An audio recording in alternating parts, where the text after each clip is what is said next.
নমস্কাৰ, কি খবৰ? মই নিৰঞ্জন বৰা। মোৰ ইউটিউব চেনেল আৰু ফেচবুক পেজ নিৰঞ্জন বৰালৈ আপোনালোক সকলোকে পুনৰবাৰ স্বাগতম জনাইছোঁ।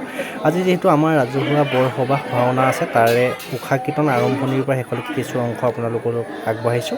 ভিডিঅ'টো শেষলৈকে চাব। যিসকলে এতিয়াও ইউটিউব চেনেলটো ফেচবুক পেজটো ছাবস্ক্ৰাইব ফ'ল' কৰি ৰখা নাই, ছাবস্ক্ৰাইব ফ'ল' কৰি ৰাখিব।